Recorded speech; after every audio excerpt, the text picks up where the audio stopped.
Paring Joey, tama na yan. Uwi na tayo.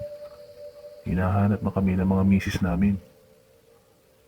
Pinagsara na tayo ng videoke bar. Ngayon dito naman sa convenience store itinuloy ang pag-inom mo, wika ni Chris. Bakit ganon mga pre? Ilan beses na ako nababasted. Tunay naman akong magmahal. Kahit noon pang kabataan natin. Ako lang sa grupo natin ang laging nababasted. Ano ba ang kakulangan ko? Sagot ni Joey. Masyado ka kasing mabait, sabat ni Brian, ang playboy ng grupo. Ang mga babae, hinahanap ng mga yan, ay yung mga bad boy. Yan naman talaga gusto nila, ayaw lang nila aminin yan. Pinaglalaroan lang ako ng mga babae, hinuto at pineperahan, gaya rin itong uli. Nila naman itsura si Joey. Kayumanggi ito at katamtaman lang ang height. Gabi, nung nasa bus siya pauwi sa kanilang probinsya, ay mayroong siyang nakitang cellphone sa upo ng bus. Pinagtanong niya ang cellphone na yun sa mga pasahero na kasama niya, ngunit walang umaangkin ito. Nakapatay ito at maayos naman ang kalagayan ng cellphone. Bakit ayaw mag-on? Sigurado lobot ito, sambit niya sa sarili. Alalang-alala ang mga magulang ni Joey nang nakarating na siya sa kanilang tahanan, sapagkat nabalitaan nilang meron daw nasagasaang lalaki sa daan noong gabi ding iyon na nasa biyahe siya. Kinabukasan, pumunta siya sa nag-iisang cellphone shop sa kanilang bayan. Ipinagtanong niya sa technician kung may charger pa sila ng cellphone. Maswerte ka Brad, wika ng technician. Meron dito, iisa na lang. Sa kanilang bahay ay chinarge niya kagad ang cellphone at hinintay itong mapuno. Binuksan niya na ang cellphone, kasabay noon ang isang malamig na hangin na parang bumubulong. Di niya maipaliwanag kung bakit tumayo ang kanyang mga balahibo. Nag-scroll siya sa photos at nakita niya ang ibang larawan ay malabo, yung iba madilim, at sa huli, nakita niya ang larawan ng isang babae. Maganda ang babae, maputi, makinis ang kutis, mahaba ang buhok. Paano kaya ako makikipag-unayan sa kanya? Nag-scroll siya sa contacts, ngunit isa lang ang numero na nakita niya roon. Rowena? Baka kakilala nito yung may-ari. Tinawagan niya ang numero. Maraming beses ito na nag-ring bago sinagot. Walang nagsasalita. Ingay lang ng mahinang ihip ng hangin ang naririnig. Magandang araw po. Si Joey po ito. Di ko po kayo marinig. Malakas po ang hangin. Pumasok po kayo sa loob ng bahay para malinaw po. Pero wala pa din madinig na boses. Pinutol ng nasa kabilang linya ang tawag ni Joey. Hintayin ko na lang siyang tumawag. Pagtalikod ni Joey, nagring ang cellphone niya. Sinagot niya ito. Narinig niya ang malamig at malalim na tinig ng isang babae. At bumati ito. Kayo po ba si Rowena? Tanong ni Joey. Walang sumagot. Inulit niya muli ang tanong at nagsalita ito. Oo, ako nga. Nasa sa iyo ba ang cellphone ko? Kayo po ba ang may-ari nito? At inilarawan ni Joey ang itsura at modelo ng cellphone. Nakuha ko po ito sa isang bus. Ako nga po pala si Joey. Salamat Joey, sambit ni Rowena. At ilinitalya niya kay Joey kung saan siya pwedeng sadyain ito sa Biyernes ng alas 7 ng gabi. Sinabi rin ni Rowena na siya ang babaeng nasa larawan upang makilala siya ni Joey kung makita sila. Nung gabing iyon, di mawala sa isip ni Joey si Rowena. Napakaganda niya at mukhang maayos naman. Mahihain siya siguro sapagkat Wala man siyang ni isa man lang kaibigan sa contacts niya. Nang kalaliman ng tulog na ni Joey, ay nagring ang cellphone nito. "Si Rowena ito sambit ni Joey. Sinagot niya ito at narinig niya sa kabilang linya ang tinig ni Rowena na humahagulgol.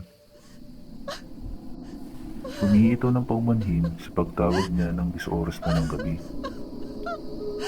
Sa malamig at malalim na tinig, sinalaysay niya ang dahilan ng pagkawala ng cellphone. Yun pala ay sa kanyang dating kasintahan na nang iwan sa kanya. At naging emosyonal siya. Tinamayan ni Joey si Rowena at marami rin silang napag-usapan nung gabing yun. Kinuwento din ni Joey ang kanyang mga naging kabiguan sa pag-ibig. Nagkapalagayan na sila ng loob. Kinabukasan, bandang gabi, ay biglaang bumisita ang mga barkada niyang sina Brian at Chris. Nagulat at tuwan-tuwa si Joey.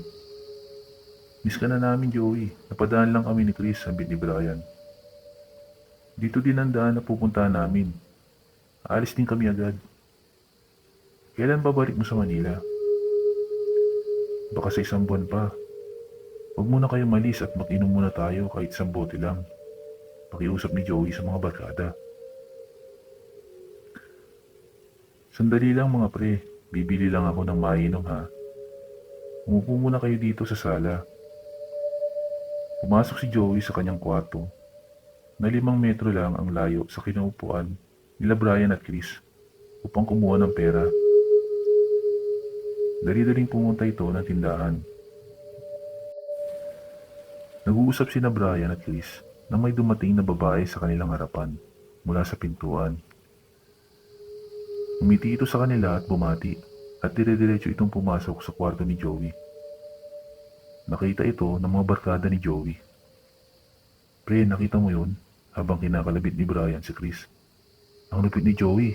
Mukhang tinalo ka, Brian," sambit ni Chris. "Ang ganda nun Yun nga lang, old-fashioned magdamit." Ganun talaga mga babae dito. Probinsya ito Bilib ako kay Joey, siya na idol ko ngayon pagdating sa mga babae. "Di na ikaw, Brian," sambit ni Chris. Ilang sandali lang, nag-uusap pa sila ay siya naman dating ni Joey. Bungad ni Brian, "Paring Joey, ang lupit mo, meron ka palang tinatago "Ha? Ano yun?" nagtatakang tanong ni Joey. Bumulong si Chris at nakangiti naman si Brian. "Ha? Saan pumasok?" "Sa kwarto mo.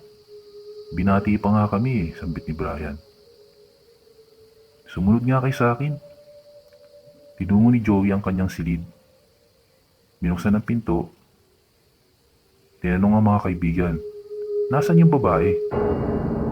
Pinagpawisan ng malamig at tumindig ang mga balahibo ng mga kaibigan ni Joey. "Wala naman sambit ni Joey. "Niloloko niyo naman ako Uminom na nga lang tayo ng beer." Pagkatapos uminom, dali-dali ang nagpaalam na kay Joey ang mga kaibigan. Sa sasakyan, "Pare, ano yun? Nakita natin pareho. Bumati pa sa atin," sambit ni Chris habang nagdadrive. Habang sa kanyang silid, ay naiisip na naman ni Joey si Rowena. Bakit parang gusto ko siyang makausap at makita ng personal? Bago matulog si Joey, ay balak niyang tawagan si Rowena. Pipindutin niya pa lang ang cellphone ay nag-ring na ito. Si Rowena tumatawag. "Pwede bang pumunta ka na dito sa lugar na ito ngayon, Joey?" Malamig na tinig na parang umiiyak. "Nalulungkot ako kailangan ko lang ng kausap." "Di ba nakakaya sa mga magulang mo at hating gabi na?" tanong ni Joey. Lumarga na si Joey gamit ang kanilang motorsiklo. Madilim ang daan at mabilis ang mga sasakyan. Karamihan mga naglalakihang truck. Sandaling huminto si Joey upang magpagas. Maraming missed calls sa kanyang cellphone galing kay Chris. Tumawag uli si Chris at sinagot niya ito. Pre, mabuti naman at nasagot mo. Nakalimutan ko yung sunglass ko sa sala niyo eh. Pwede ba pakitabi na lang muna? Okay pre, i-message ko na lang kapatid ko. Wala ako sa bahay eh. Ganun ba? Sambit ni Chris. Nasaan ka ba? Umiti si Joey. Pre, may pupuntahan lang. Yung nakilala kong babae sa pamamagitan ng nawawalang cellphone. Ha? Talaga pre? Kasunod noon ay nag-send ng picture ni Rowena si Joey kay Chris. Nagkatinginan at unti-unting umakyat ang kilabot sa katawan ng mga kaibigan ni Joey. Nang makita nila ang larawan ni Rowena. Ito yung babae na pumasok sa silid niya. Nasambit nila. Chris, nandiyan ka pa ba? Natatawang tanong ni Joey. Pasigaw na sumagot si Chris at nagtanong, Joey, nasan ka? Nandito ako ngayon sa gas station, sa may daang bato. Hintayin mo kami, sambit ni Chris na biglang naputol ang signal. Habang sa cellphone naman ni Joey, ay unti-unting nabubura ang mga contacts niya na hindi niya namamalayan. Tanging natira lamang ay ang number ni Rowena. Bumiyahe na si Joey. Mga kalahating oras na ay may isang babaeng nakaputi na nakatayo sa may gilid ng daan at kumakaoy ito sa kanya. Si Rowena. Nakangiti si Joey. Bumaba siya at inangka si Rowena. Malapit lang naman ang bahay ko, Joey. Mga 3 kilometro lang. Nakarating na sila sa lugar na sinasabi ni Rowena. Madilim at mausok, dulot ng lamig. Binigay ni Joey ang cellphone ng nobyo ni Rowena at niyakap siya nito. Joey, halika, sumama ka sa akin. Hinawakan nito ang kamay ni Joey. Bumusina ang isang sasakyan na nakakuha ng atensyon ni Joey. Sasakyan iyon ng kanyang mga kaibigan na sina Chris at Brian. Maingat silang nag-U-turn. Natuwa si Joey at naroon ang kanyang mga kaibigan para makilala si Rowena. Pagligo ni Joey kay Rowena ay wala na ito sa tabi niya, kundi nasa harapan niya, sa kabilang bahagi ng kalye. Nasa ilalim siya ng isang malaking puno. Joey, halika na, parang narinig ni Joey ang tinig ni Rowena kahit malayo ito. Nakangiti si Rowena, nakakahalina ang kanyang kagandahan. Tatawid na si Joey nang may paparating na isang malaking truck. Sobrang bilis, mahagip si Joey. Hakbang na si Joey nang dali-daling tinalon ito ni Brian. Kasunod ito si Chris. Naligtas nila si Joey. Nang makita nila si Rowena ay nakakahilakbot ang itsura nito. Bali ang leeg at galit na galit ito habang pinikit nilang tatlo ang kanilang mga mata. Sumigaw ito ng napakalakas at biglang naglaho. Nagpasalamat si Joey sa mga kaibigan. Nagtungo sila sa pinakamalapit na barangay hall sa lugar na yun. Isinalaysay nila ang kanilang naging karanasan sa punong barangay doon. Ikinuwento ng punong barangay na 3 taon na ang nakakalipas. Isang gabi ay may isang babae sa lugar na yun ay nagbigti sa ilalim ng isang malaking puno. Nakadamit pang kasal ito sa dahilang hindi sumipot ang mapapangasawa nito sa araw ng kanilang kasal. Itong nakaraang linggo lang ay may lalaking nasagasaan na naman sa lugar na yun. Nagsasalita pa ang punong barangay nang malaman ni Joey na nawawala na pala ang kanyang cellphone.